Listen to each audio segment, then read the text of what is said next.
Jadi bila dah masuk kapal terbang nanti, tuan-tuan akan diberi hidangan 2 kali. Lepas saja makan hidangan yang pertama tu, terus saja niat, supaya tuan-tuan tidak maksud saya sebab kita lepas tu akan dimatikan lampu, lepas tu kita suruh tidur kan. Takut tuan-tuan nanti sebentar lagi kita akan landing. Aku belum niat lagi, dia kata. Ini pun ada juga terjadi. Jadi paling bagus ialah tuan-tuan, selepas saja makan hidangan yang pertama tu terus niat. Sama ada nak niat haji ataupun nak niat umrah. Itu kena ingat betul-betul. Ya. Kalau sampai kat Mekah, tunggu hingga suci, maknanya oleh kerana kita buat haji ifrad, maka tuan-tuan akan buat tawaf kudum kan, tawaf kudum dengan sa'i haji. Tetapi kalau misalnya dah sampai 2 hari, haidnya belum suci lagi, tak boleh buat sa'i. Ini yang ramai sangat jemaah wanita yang buat. Dia tahu kalau buat sa'i tu, kalau dalam haid pun boleh. Tapi masalahnya syarat-syarat sah sa'i mesti didahului dengan tawaf yang sempurna. Jadi dia tak buat tawaf, dia buat sa'i dulu sebab dia datang haid. Maka dia punya sa'inya out lah, tak dapat apa-apa. Ini kena ingat betul-betul tuan-tuan dan puan-puan. Nanti tuan-tuan dan puan-puan, dalam bilik tuan-tuan dan puan-puan akan ada PRS, peranan rakan sebilik, yang begitu kuat dia punya pengaruhnya. Nanti dia akan cakap, kau tak boleh buat macam ni. Aku ni dah ke haji 3 kali, kau kena dengar cakap aku, dia kata macam itu. Ini yang jadi masalah kadang-kadang. Jadi kena alert lah benda-benda ni ya. Okey. Itu yang jadi orang yang haji ifrad satu bilik dengan haji tamattu. Orang yang haji tamattu kan lepas tawaf sa'i kan dia bergunting kan. Orang yang haji ifrad lepas tawaf kudum dengan sa'i haji dia tak gunting. Dia gaduh. Engkau ni belajar ke tidak, dia kata. Lepas dia tawaf sa'i terus gunting. Kita dah belajar dah. Dah tanda orang yang jadi kawan sebilik pun bergunting. Kemudian dia pun tak puas hati, dia jumpa dengan Umi.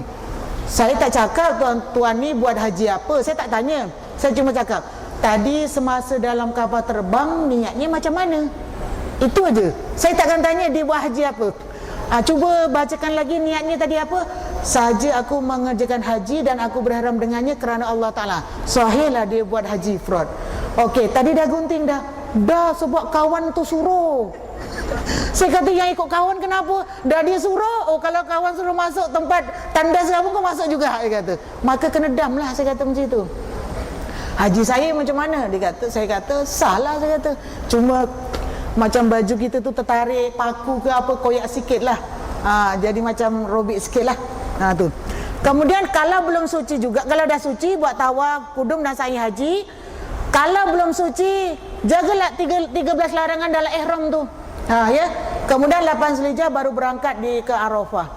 Semua amalan boleh dibuat kecuali tawaf dan solat. Ni satu lagi, kebetulan jumpa ni tuan-tuan dan puan-puan, ingat terus saya cakap lah. Untuk orang yang haji ifrad, terutama yang perempuan ni, mungkin puan-puan akan duduk satu bilik dengan suami, tapi bayaran mahal sikit. Mungkin puan-puan akan duduk dalam 4 atau 5 orang, sebilik perempuan semua. Jadi kalau misalnya puan-puan dalam ihram, nak pakai telekung saja ke dalam bilik? Nak buka telekung? Sebab ni memang terjadi betul-betul. Saya naik sebab ada jemaah call. Saya kata saya tak boleh naik ni, jemaah tengah ramai kat bawah ni. Kata Umi, kena naik juga, dia kata. Maka saya pun naiklah. Bila saya naik, saya kata ni kenapa basah kuyup semua ni, saya kata. Bilik dia basah. Umi, makcik tu mandi pakai telekung. Ini memang betul-betul puan-puan. Memang betul-betul. Lepas tu saya tanya, makcik kenapa mandi pakai telekung? Umi, saya dalam ihram. Dia memang cakapnya tu yakin, betul-betul yakin. Saya dalam ihram. Lepas tu saya tak jawab lagi. Saya tanya lagi. Okey, tahniah puan dalam ihram. Haji ifrad ya? Ya, tahniah. Saya pun tak mampu jadi macam puan. Okey, puan ada kencing tak? Ada. Puan ada buang air besar? Ada. Habis Puan buka seluar dalam tak? Buka. Lepas tu kenapa tak terus saja? Mana pula kena terus? Kenalah buka. Kalau tidak nanti kena kencing lah. Oh, tahu pula dia ya. Saya kena bagi nasihat lah pada dia. Itu antaranya lah tuan-tuan. Antara. Maknanya kita belajar, cikgunya belum mati lagi, tapi dia tak faham. Tu maksudnya ya. Okey. Jadi saya tak ada nak terus kepada Haji Kiron tu, sebab Haji Kiron tadi saya dah ceritakan. Ya, Haji Kiron tadi dah ceritakan. Maknanya terpulang kepada kita lah nak buat haji cara apa. Tapi ada dua keadaan lah nak tentukan haji yang tuan-tuan nak buat nanti.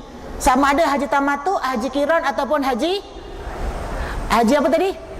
Haji ifrad. Allah dah lupa, dah tua dah. Dah tua.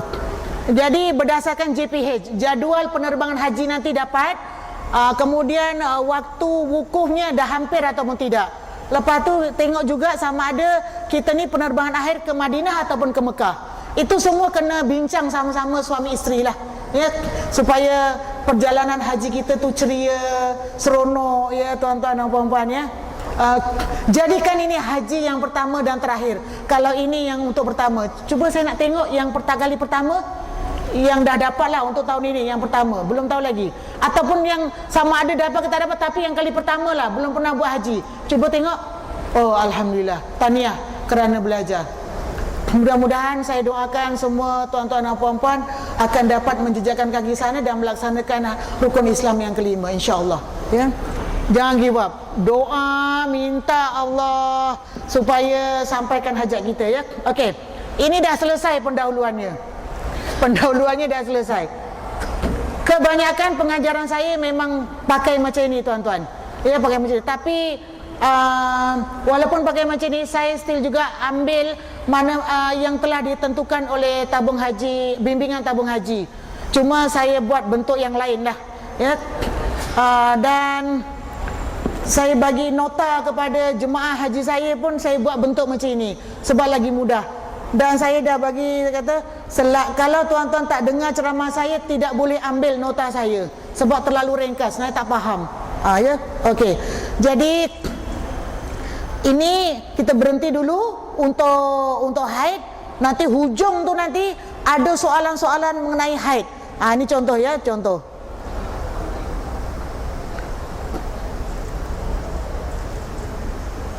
Dah buka macam ni, alih-alih tak ada soalan pula.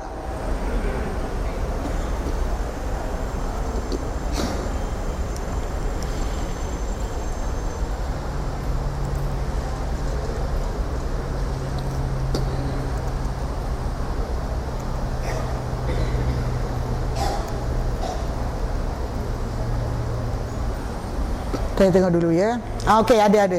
Alhamdulillah.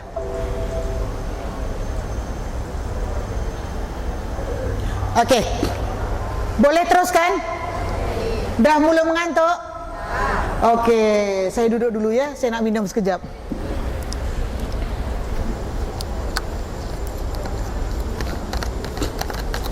Bismillah.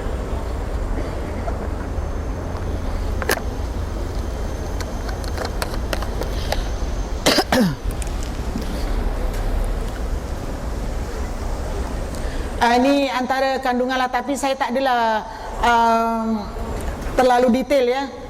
Saya lebih suka kalau tuan-tuan WhatsApp saya mengenai masalah-masalah ya. Macam yang saya katakan tadi, berkaitan dengan haid ni, dia bukannya dalam 2 jam 3 jam tu boleh selesai, tidak.